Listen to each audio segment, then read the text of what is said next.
सचिन पायलट को उप मुख्यमंत्री और प्रदेश अध्यक्ष पद से हटाए जाने के बाद भी राजस्थान के मुख्यमंत्री अशोक गहलोत का गुस्सा लगता है ठंडा नहीं पड़ा है।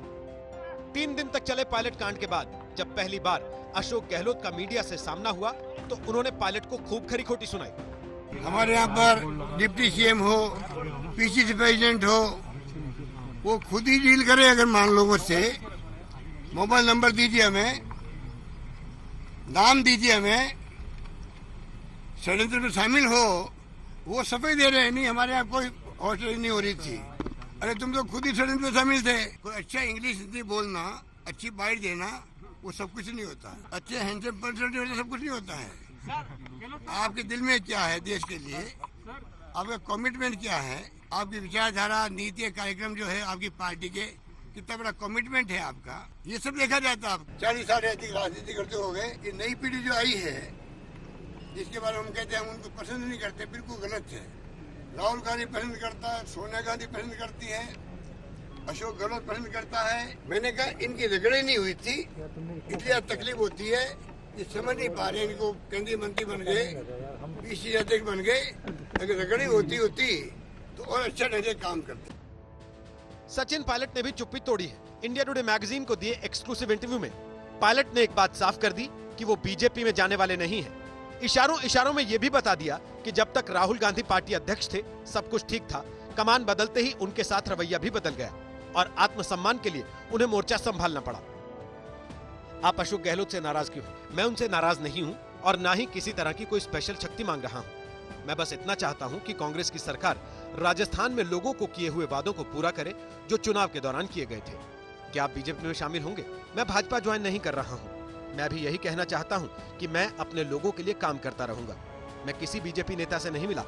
पिछले 6 महीने से ज्योतिरादित्य सिंधिया से नहीं मिला हूं और ना ही ओम माथुर से मिला हूं। कई बार किया कि षड्यंत्र बहुत बड़ा षड्यंत्र है। दिलचस्प यह है कि एक तरफ गहलोत पायलट पर बीजेपी की साजिश में शामिल होने का आरोप लगा रहे हैं, दूसरी तरफ पार्टी महासचिव अवनीश पांडे अब भी पार्टी में पायलट की जगह होने का दावा कर रहे हैं। इस बीच पायलट का साथ देने वाले कांग्रेस के सभी बागी विधायकों को विधानसभा स्पीकर का नोटिस पहुंच चुका है।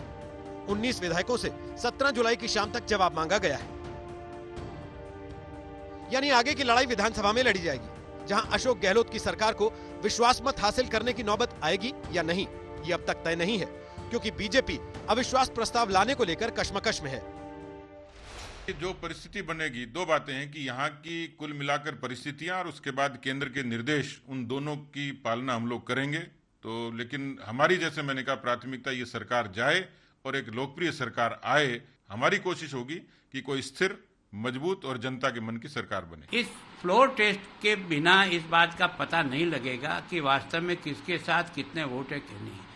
हमारा अभी इस पर कोई आग्रह नहीं है, लेकिन हम ये जरूर चाहेंगे कि मुख्यमंत्री अगर कैबिनेट का विस्तार करना चाहे तो बिना फ्लोर के टेस्ट किए नहीं कराए।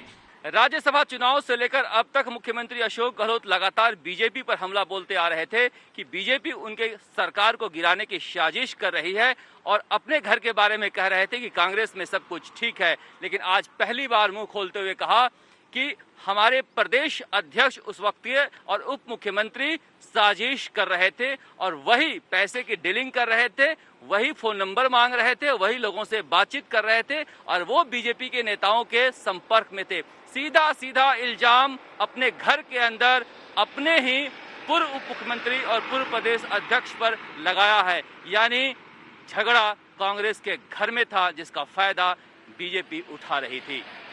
कैमरामैन की शर्मा के साथ शरद कुमार, जयपुर, आज तक।